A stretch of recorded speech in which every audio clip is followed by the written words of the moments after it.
taking it from a carving that's more of just a heavy relief and just being on this side and the background being solid like I started with, and going to carving the other side and making it fully 3D is a big step. It takes a lot more work than, I would say, more than twice as much work. You think, okay, I did this side, right? So then if I just do this side, that's twice as much and I'll be done.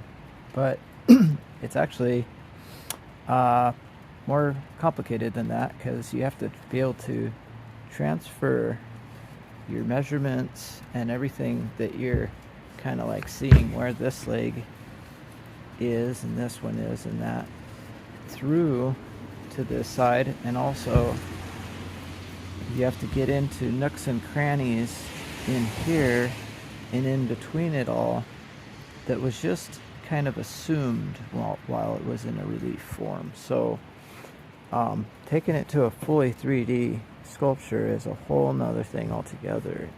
It's a cool challenge, really, but I will be learning quite a bit on this one. I was working on the fox sculpture, and it occurred to me that I may have messed this up because both feet on one side are on the ground on this side, and both feet on the other side are lifted like he's in a trot. And I guess even though there's a such thing as a foxtrot dance, I don't know that foxes actually trot.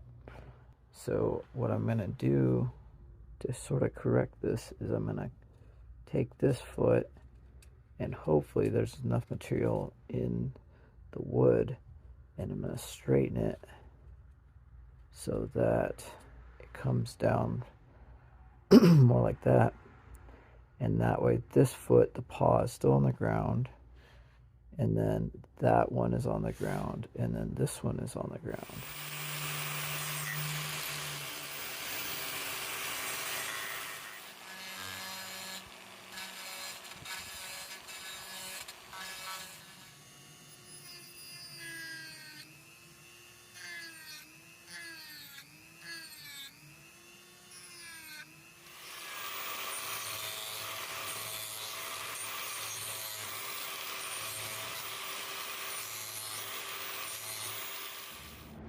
So I had made some pretty good progress on this, on carving out especially this other side. Today I'm gonna cut this last link between the feet. I'm not so worried about the tips of the feet breaking off, but it's pretty strong wood actually. That's why I originally had it bridged together. I was going to keep it solid under here to prevent these legs from breaking off, but I think I'm pretty safe on that. And the other one I wanted to talk about on tools was I got this new tool, which is a blessing. It's a big die grinder, about as good as I get, with a variable speed. And I was going to wait until I got some better for wood bits for it. This one is a carbide burr bit for metal, and I was going to save it for metal because I do a lot of welding, and I need to keep it for work, need to keep it good, but oh well, you know, I'll just have to get another one if it gets dull or something, and I will get both the correct bits for wood that have teeth like this has. They're like more like a needle, and if I need to, I'll get some more carbide burrs, but they're quite expensive, but they sure do the job.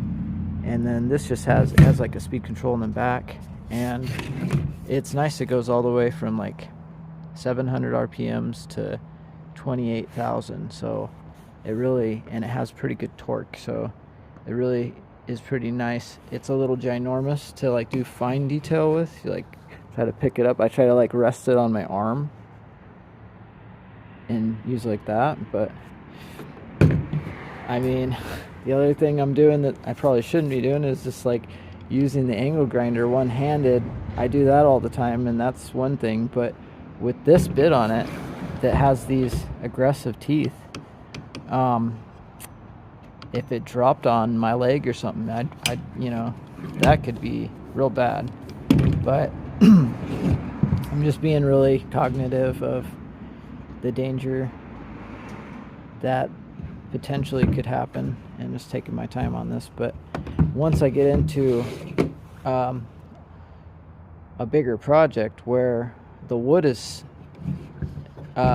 stationary, then I'll be able to hold on to these other larger tools with both hands, and that'll be an advantage.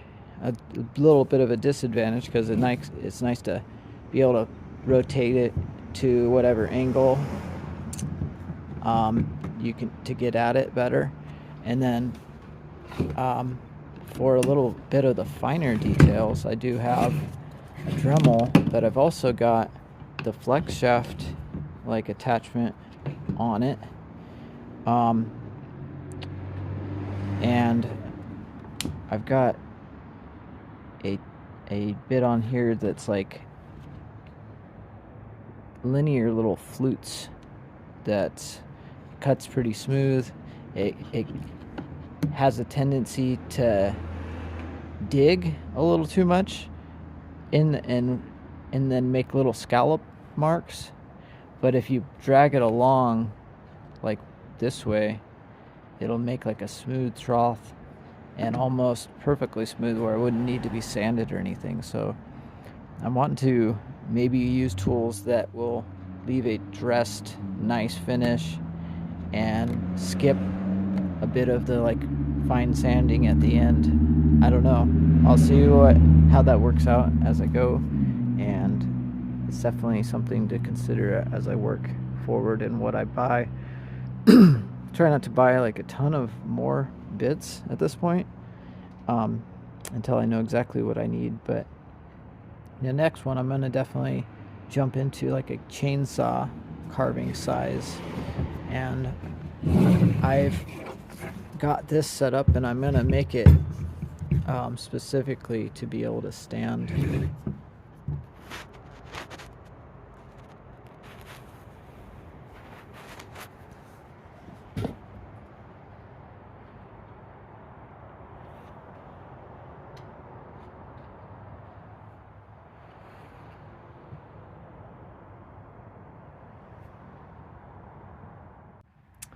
So here is what we got going on this time with the Fox.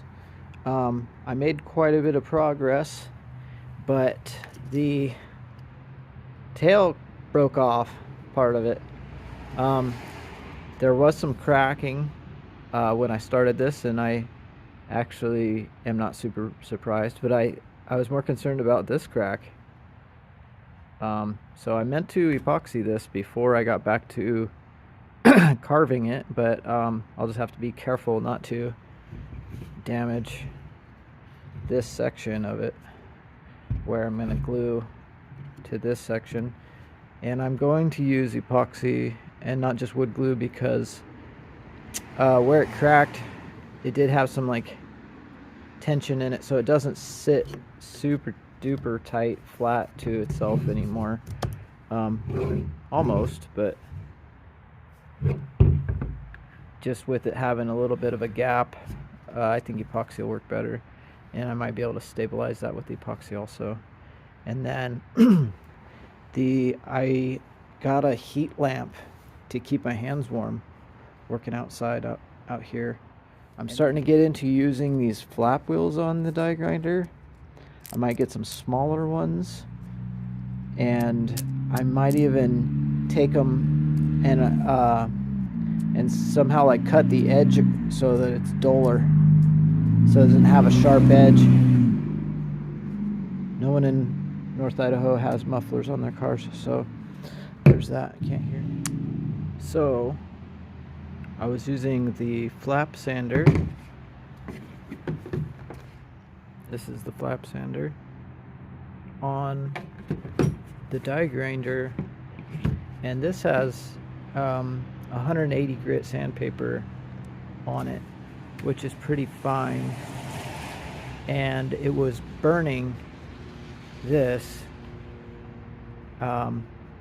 It actually looks kind of cool the way it burns it, because it actually just burns the harder layers, but in order for it to not burn it, it needed to be at a lower RPM, and so I ended up actually switching to the drill for this, because this will go to a low RPM, but it's harder on the machine, and this has the gear reduction, and it's better to bear down actually harder with the flap sander, where all the other tools are more of a light touch.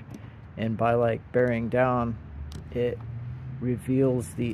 forces the edge of the sandpaper to actually make contact, and it actually removes it more evenly. Otherwise, it's just the very edge, and the cloth that the sandpaper's backing is made out of just whips around there and heats up the wood. And so I am gonna get some rougher 80 grit, 60 grit flap sander wheels, and I think those will kind of be a whole different thing altogether. But for this, a lot of what I'm doing is using it to remove tool marks and to just sand it and smooth it, and that kind of gets me a better look of what the overall dimensions really are. Sometimes all the rough edges of all the different cuts kind of just make it difficult to really see how far you've come and how far you got to go. And the thing that I have not done, I skipped right past it, is I have not even drawn like a reference drawing, and that was partially because I had to kind of work with what the shape of the wood gave me. But I have no excuse at this point. It's like the fact that I have not stopped and drawn any foxes, and I haven't printed out any photos of foxes, is really hampering me on making any further progress. I at least need to have some photos of the face, and I still am not sure if I'm gonna make some stone eyes and inset them in there, or just try to carve the wood.